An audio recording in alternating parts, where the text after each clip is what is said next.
Buenos días, ¿cómo están? Pregúnteme a mí, nervioso.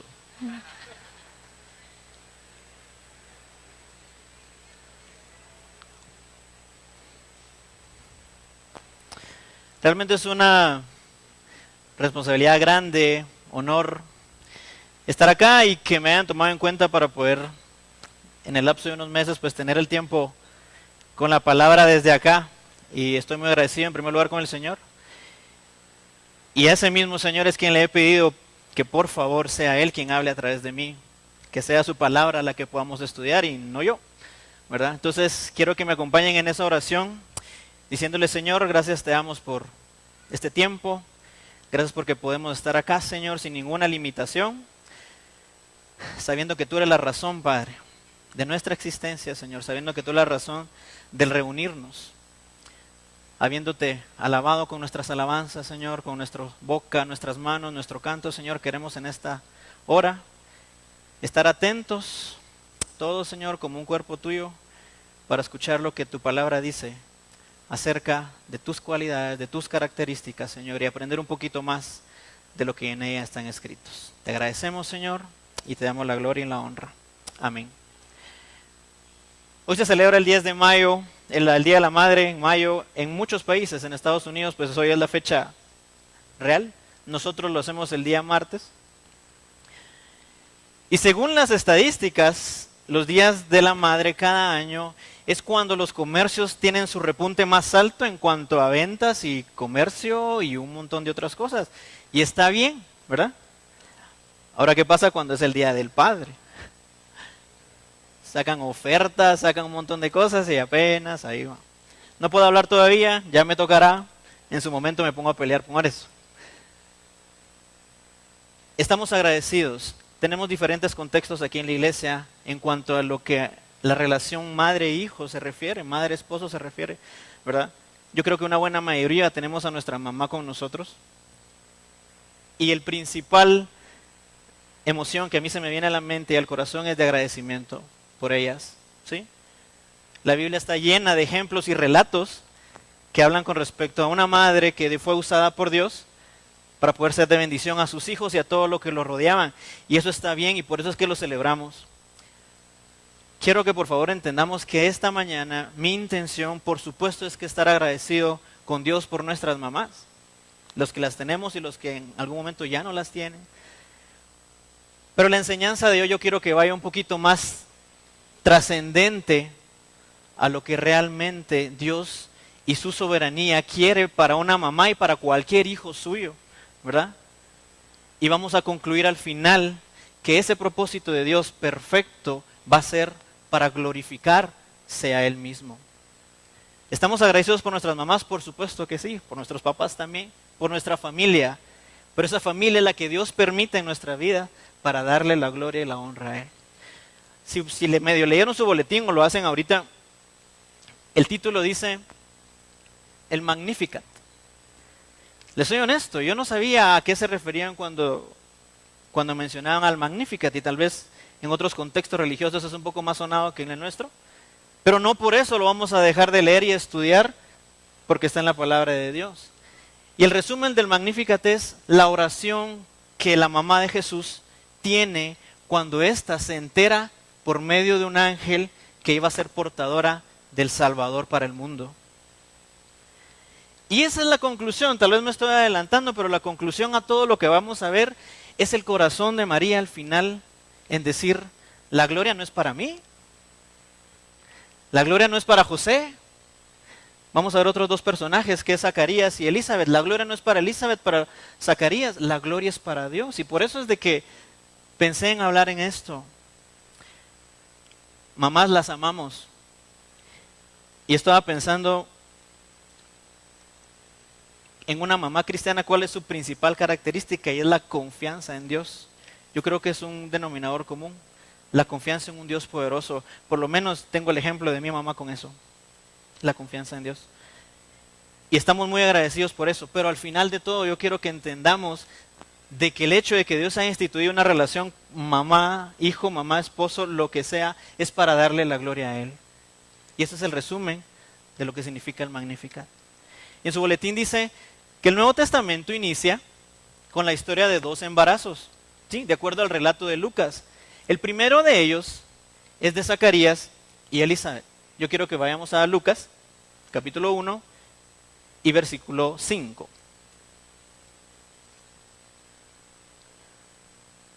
Lucas 1, 5.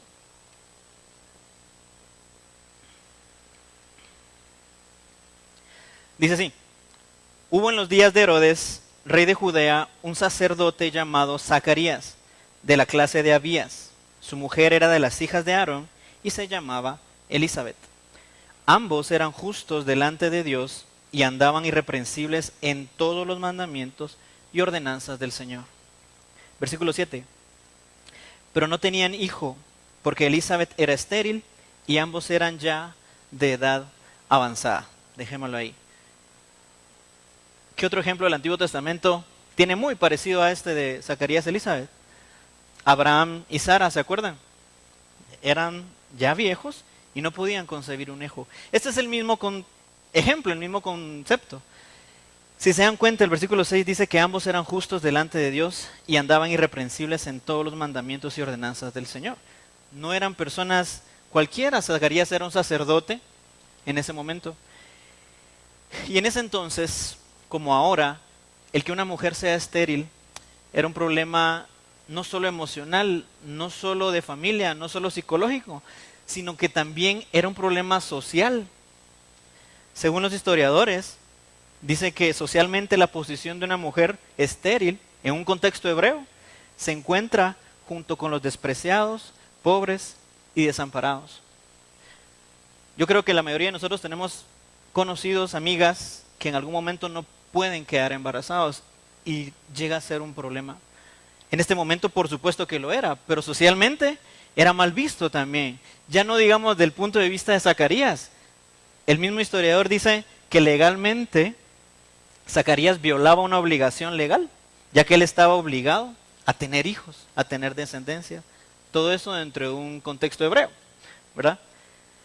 Entonces nos encontramos con el primer caso de un embarazo. Ahí en el boletín dice de que el denominador común de ambos embarazos era la desgracia, desde el punto de vista humano. Es una desgracia el hecho de que unos amigos no puedan concebir un bebé, ¿sí? Entonces, en el primer caso, la desgracia que se puede ver es que ellos no podían, ¿sí? Y llega un punto en donde por misericordia, por plan perfecto de Dios, esa desgracia es quitada. ¿Por medio de qué? Por medio de la soberanía de Dios al mandar el ángel Gabriel a Zacarías, y ustedes conocen la historia, eso está a partir del versículo 8 al 25. La historia dice así, de que Zacarías era un sacerdote y entrando en el servicio en el lugar santo, se le aparece el ángel Gabriel y le dice: mira, Zacarías, tu mujer va a quedar embarazada y ese hombre va a traer las buenas nuevas del evangelio de Cristo. Y la primera reacción de Zacarías, ¿cuál sería y cuál es la normal? ¿Cuál sería la suya después de tener cualquier cantidad de años y que un ángel le llegue a decir a usted: mire, su mujer va a quedar embarazada? La primera reacción natural es una duda, ¿verdad? Miren el versículo 18. Dijo Zacarías al ángel: ¿en qué conoceré esto? Pues yo soy viejo y mi mujer es de edad avanzada. Recordando el ejemplo de Sara, ¿qué fue lo que pasó? Se rió. A mí me gusta imaginarme qué pasó exactamente en esas partes de la Biblia. Yo creo que Sara no pegó una risita así que, ¿verdad? Una risita tímida. Sino que yo creo que por dentro digo: ¿cómo puede ser posible que ya de 90 años yo voy a quedar embarazada? Zacarías estaba en su propio... podía haber hecho esa pregunta. Dijo: ¿cómo es posible esto? Y conocen la historia.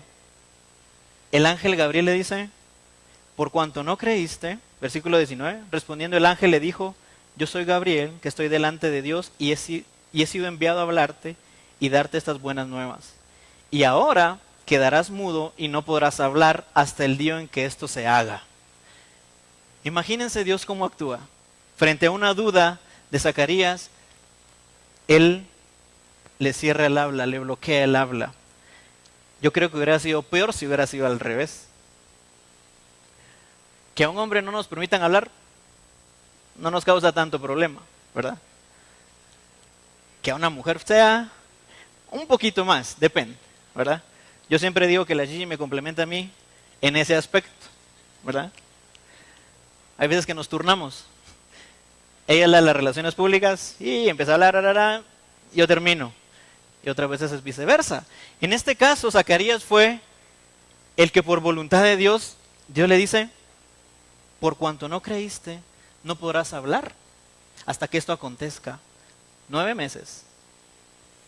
Y dice que la Biblia, que Zacarías se intentó comunicar en señas. Cuando salió del santuario empezó a hablar en señas. Y esto viene desde que Dios creó a las personas sordas, porque la Biblia lo dice.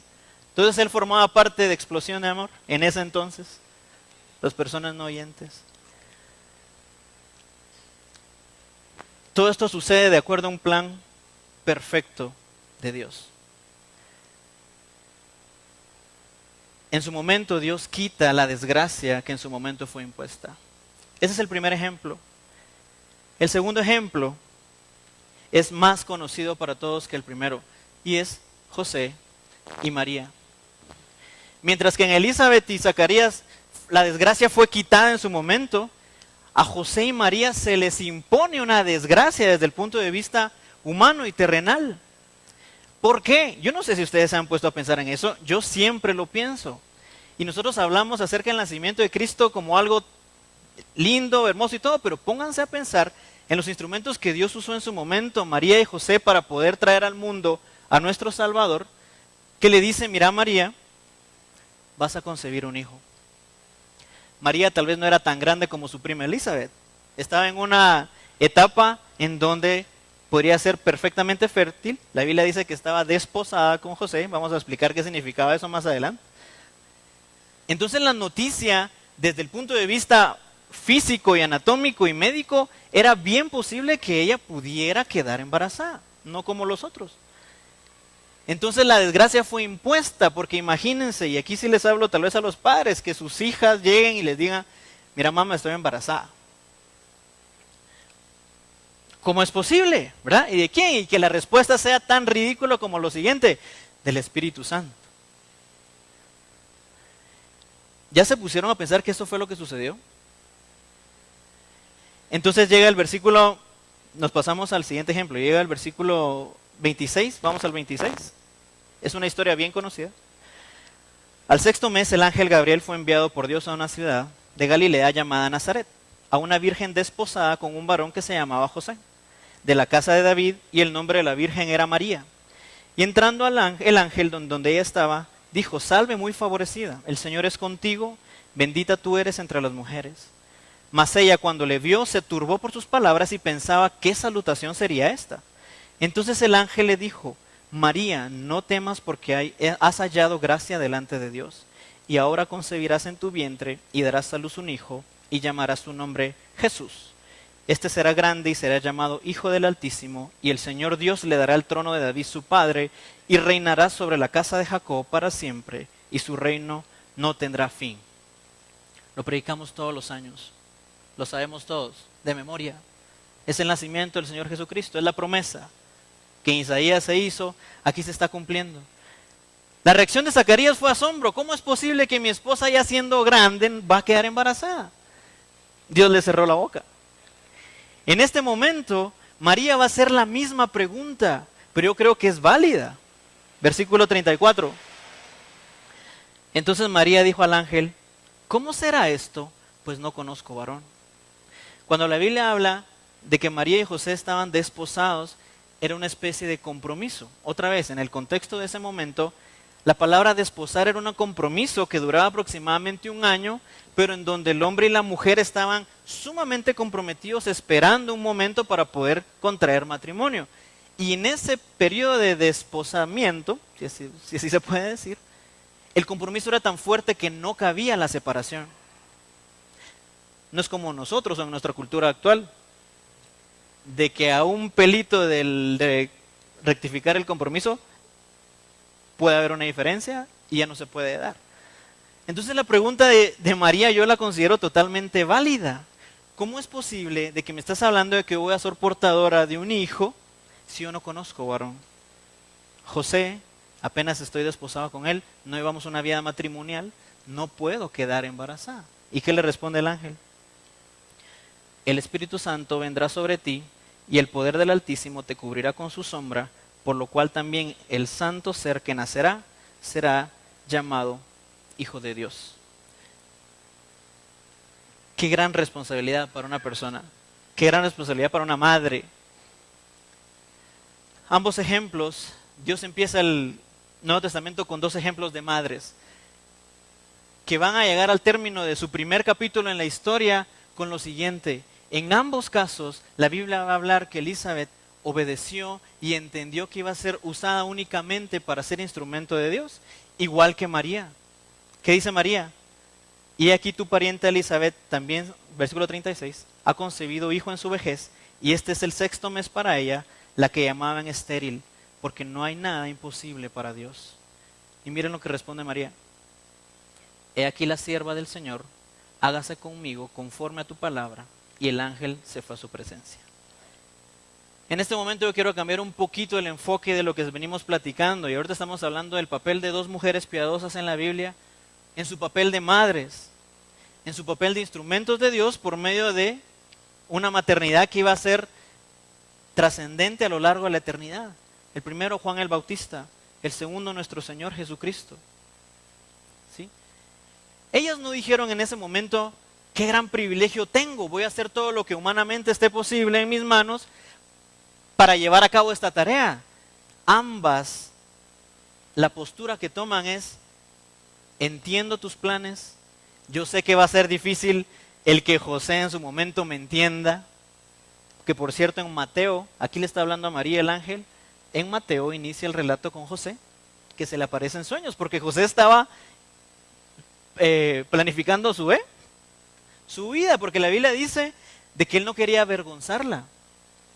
Y pónganse en los pies de José, yo me pongo en los pies de José, y si mi novia queda embarazada del Espíritu Santo, vamos a tener una larga plática. Y va a ser el mismo Espíritu Santo que me convence a mí. Y así fue. Por eso es de que el ángel también se le aparece a José y le dice, mira, tu novia con la que estás desposada va a quedar embarazada por el Espíritu Santo. Y en ese momento concluye también la historia de José, y José se levantó del sueño y obedeció. ¿Qué pudieron haber pasado ellos en ese momento? Con sus familias, con sus círculos sociales. Es muy difícil terrenalmente y nuestra mente humana creer que un milagro de ese tipo se pueda dar. O cómo podemos reaccionar a él. Y aquí es donde quiero cambiar un poquito el sentido. Ahorita estamos hablando de los instrumentos de Dios. Ellas fueron instrumentos en las manos de Dios. Pero ¿para qué fueron instrumentos en las manos de Dios? Para glorificar el nombre de ese bebé que venía en camino, Jesucristo. Y algo que a mí me sorprende, vean el versículo 43. Dice que María va a visitar a su prima Elizabeth, ¿sí? Y cuando llega, versículo 41, perdón. Y aconteció que cuando oyó Elizabeth la salutación de María, la criatura saltó en su vientre. Y Elizabeth fue llena del Espíritu Santo y exclamó a gran voz y dijo, bendita tú entre las mujeres y bendito el fruto de tu vientre. Y el versículo 43, ¿para qué se me concede esto a mí, que la madre de mi Señor venga a mí? ¿Había leído ese versículo? Señor con mayúscula. El mismo Espíritu Santo estaba revelando en ese momento que una señora embarazada que venía ahí era portadora de buenas noticias. Y la prima le dice, qué gran privilegio tengo de conocer a la madre de mi Señor. Era un bebé. Pero ellos ya entendían que el propósito trascendía cualquier pensamiento humano. Era eterno. Elizabeth lo sabía, María lo sabía, ¿sí? Y por eso es que concluye con el Magnificat, que lo vamos a ver al final. Estas dos mujeres en su papel de madre entendieron que su propósito iba más allá. Entendieron que su éxito era un propósito final eterno y era la gloria de Jesucristo. ¿Sí? Así como esta historia, que el objetivo de estas dos personas fue dejar que el que realmente importaba tomara su lugar, para nosotros es predicado el mismo concepto. ¿Y saben por qué? Porque la Biblia lo dice. La Biblia dice que nosotros también fuimos creados para gloria de Él. Busquemos porfa Isaías 43, 6, 7.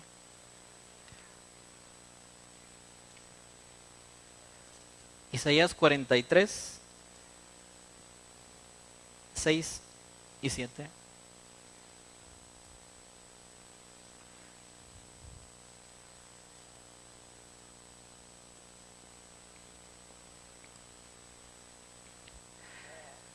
Dice así: diré al norte, de acá y al sur no te detengas. Trae de lejos mis hijos y mis hijas de los confines de la tierra.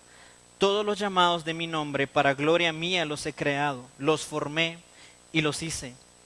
Ahí está hablando de nosotros. Dios nos creó para un propósito. Y esa respuesta tal vez la mayoría la tengamos. ¿Para qué fuimos creados? Para el avance de su gloria. La palabra lo dice. Pero ¿cómo entendemos esto con respecto a nuestro día a día? Dios dice que para honra y gloria de Él nos ha creado. Y eso nadie lo puede contradecir.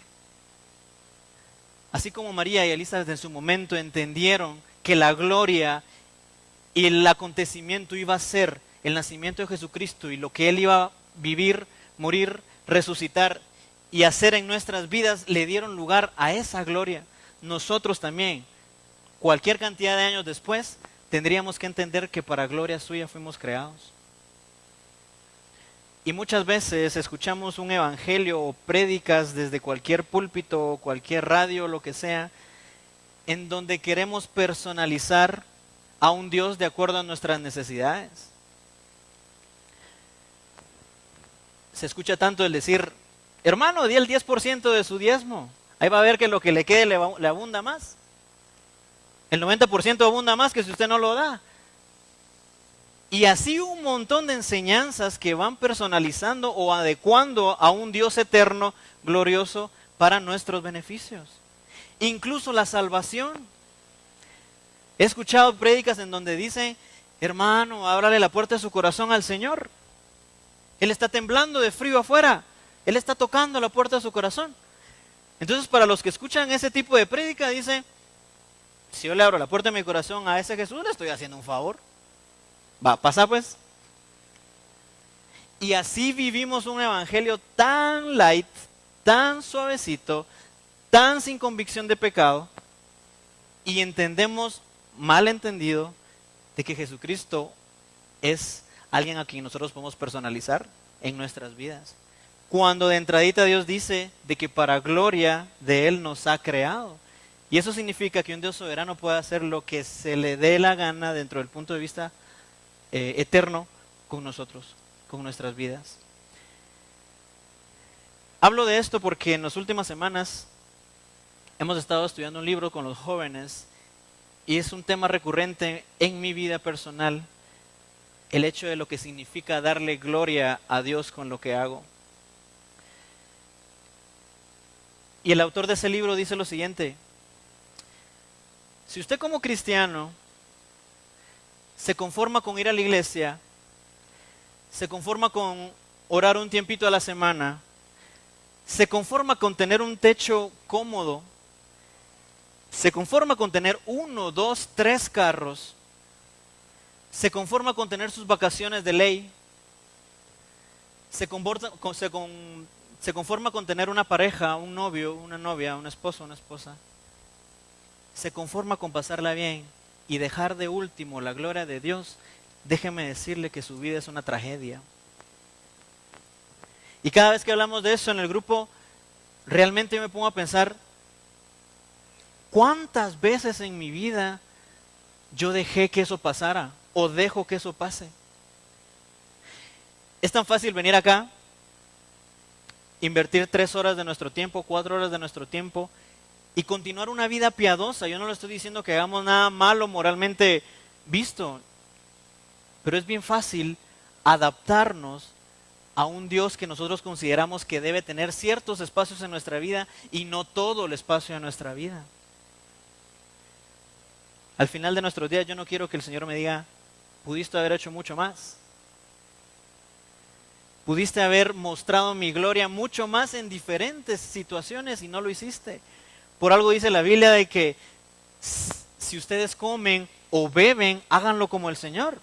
Y nosotros cuando predicamos de ese versículo decimos, no, tampoco la exageración. ¿Cómo es comer para el Señor? ¿Cómo es beber para el Señor? Lo que está dando a entender en ese versículo es de que todo lo que hagamos se tiene que identificar o reflejar la gloria del Señor. Y eso está en 1 Corintios 10, 31. Entonces, la gloria es del Señor siempre, todo el tiempo, de todos nosotros. ¿Y qué significa glorificar a un Señor, a un Dios santo? ¿Qué significa la palabra glorificar? Yo encontré 3 conceptos. El primero es embellecer. ¿Creen ustedes que la palabra, el concepto o el sinónimo embellecer se aplica para la gloria de Dios, para glorificar a Dios? ¿Dios necesita ser embellecido? El siguiente concepto es agregar más gloria. ¿Creen que a nuestro Dios le podemos agregar más gloria? Y el tercer concepto que encontré, que lo que significa glorificar a Dios es magnificar.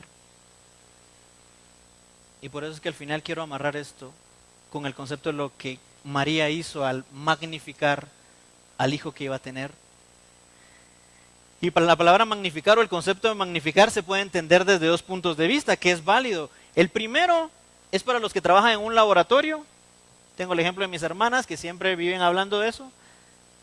Es poner algo infinitamente pequeño en un microscopio y poder verlo en un tamaño en donde mis ojos lo puedan entender. ¿Sí? Ahora, ese concepto de magnificar no es el que se refiere a la Biblia cuando hablamos de glorificar a Dios. Porque nosotros no vamos a hacer a un Dios pequeño para que la gente lo vea grande. Dios es grande. El otro concepto de magnificar es el que realmente me interesa que podamos entender.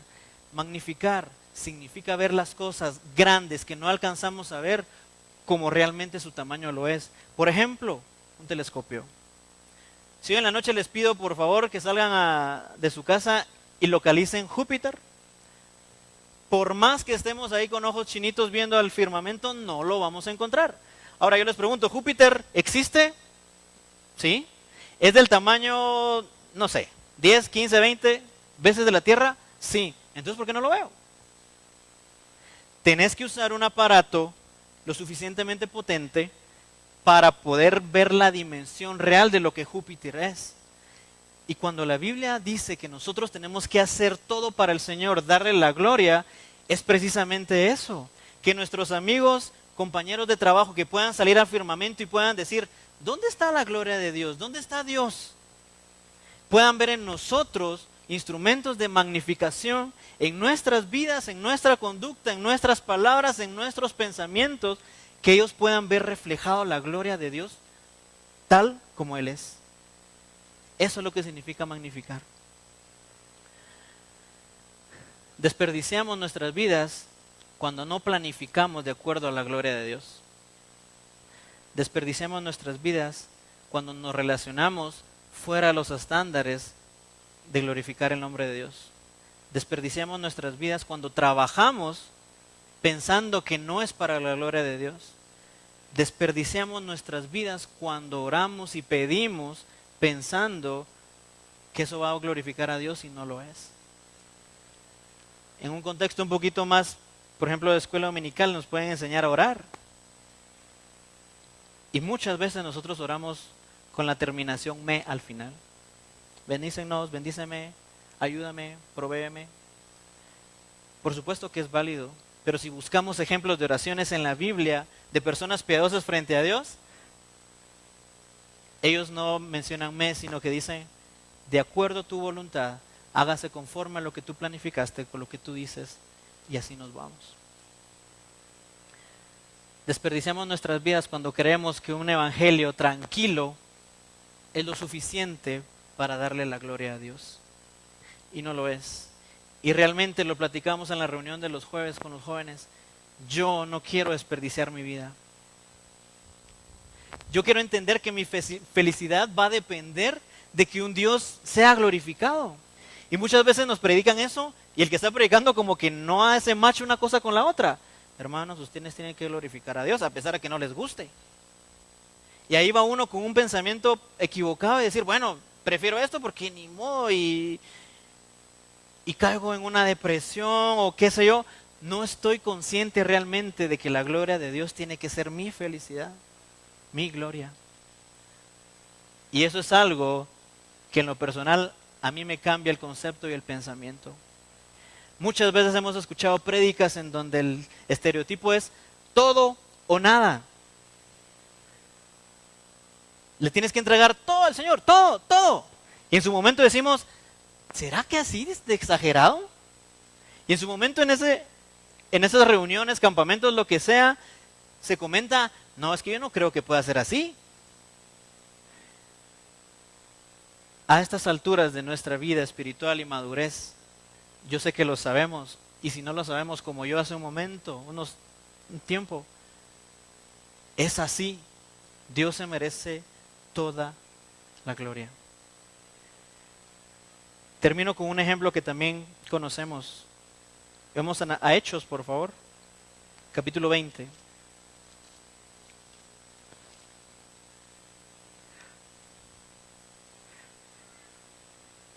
Versículo 24. Miren Pablo cómo lo entendía, o cómo lo predicó, o cómo lo dejó establecido en su palabra.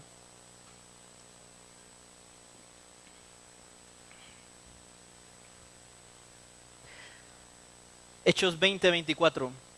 Pero de ninguna cosa hago caso, ni estimo preciosa mi vida para mí mismo, con tal que acabe mi carrera, con gozo y el ministerio que recibí del Señor Jesús, para dar testimonio del Evangelio de la gracia de Dios. Y podemos decir, no hombre, pero Pablo estaba reapartado para predicar, le tocaba. Pablo era una persona que entendió que la gloria de Dios era al 100%. Y si se dan cuenta dice, con tal que acabe mi carrera, con gozo. Yo creo que Pablo no murió pensando en que desperdició su vida. No me imagino a un Pablo diciendo, me hubiera gustado hacer muchas otras cosas, pero Dios me llamó a esto, entonces lo tengo que hacer. Pablo murió con gozo, sabiendo que esa carrera que tenía por delante le iba a dar la gloria completa a Dios. Otro versículo de Pablo, Filipenses, capítulo 3, versículo 7.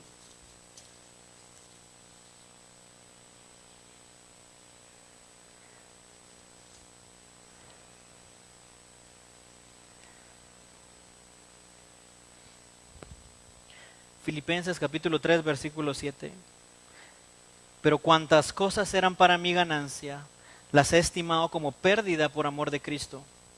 Y ciertamente aún estimo todas las cosas como pérdida por la excelencia del conocimiento de Cristo Jesús, mi Señor, por amor del cual lo he perdido todo, y lo tengo por basura para ganar a Cristo. Versículo sumamente conocido. Ahora yo me hago la pregunta y se las hago a ustedes. ¿Cuál es la pasión en nuestra vida que nos hace considerar que el resto de cosas son basura para ganar a Cristo?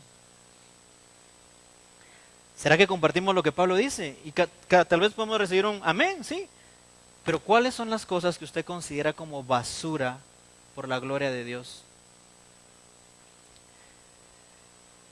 Dios nos da dinero, nos da alimento, amigos, familia, teléfonos, juguetes, terrenos, casas, vehículos y mucho más de que lo que necesitamos o incluso merecemos. ¿Será que podemos estar dispuestos a pensar tan radicalmente como Pablo que en decir que cualquier otra cosa que no sea la gloria de Dios lo vamos a considerar como basura? Y tal vez malentendemos un poquito el concepto de decir, no, entonces no los tengo. No. Dios nos ha dado el dinero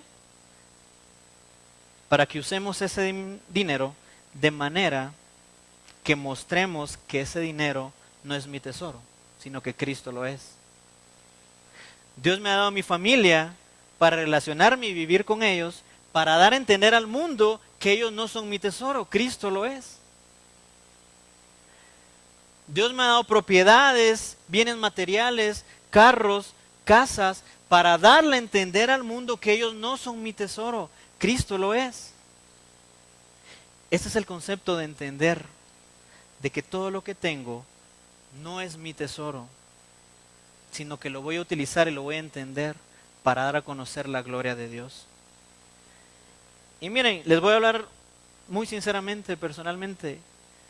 Yo leo la Biblia y leo la Biblia y leo la Biblia y pienso en estos pocos versículos y yo le digo al Señor, no te estoy dando toda la gloria. Pongo por sobre tu nombre cualquier otra cosa, incluso lo disfrazo de piedad.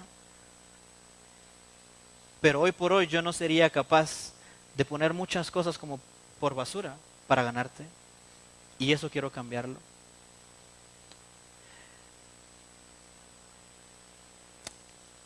Regresando a Lucas, y con esto termino. El Magnificat.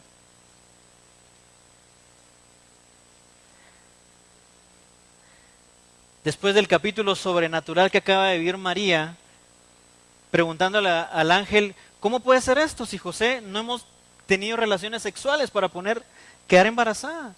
El ángel le responde y por sobre cualquier pronóstico María dice, ok, estoy de acuerdo, hágase conforme a tu voluntad, porque entiendo que el propósito es mucho más grande de lo que yo pueda pensar. Y se me ocurre que el Magnificat o la oración o el canto de María en este momento puede haber dicho, gracias Señor porque soy privilegiada y porque de plano que viste en mí unas cualidades únicas y por eso me elegiste. Y se oye chistoso, pero muchas veces es nuestra oración. Ponemos nuestro orgullo, nuestra capacidad por encima del plan glorioso, soberano de Dios. Versículo 46.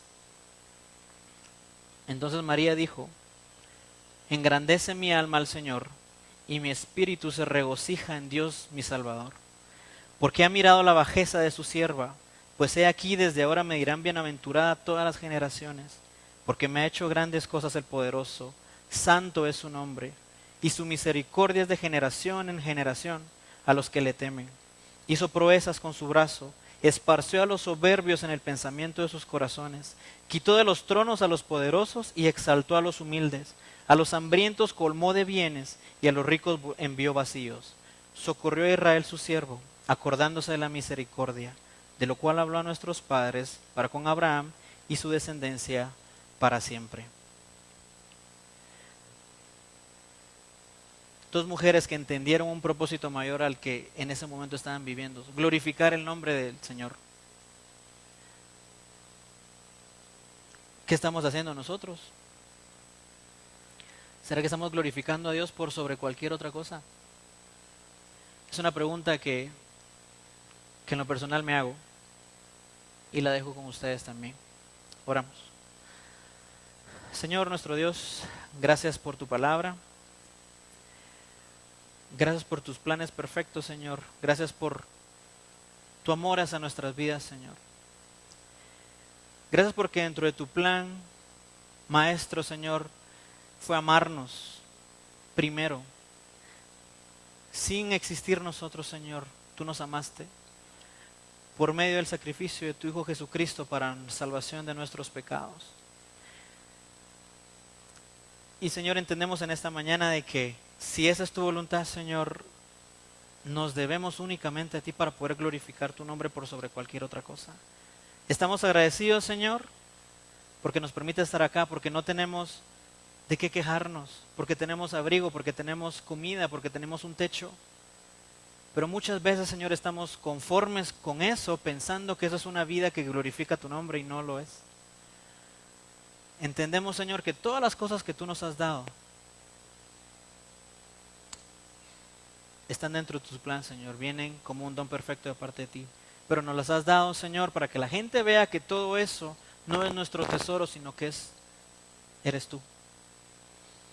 Y te damos gracias, Señor, porque tú hablas a nuestras vidas por medio de tu palabra.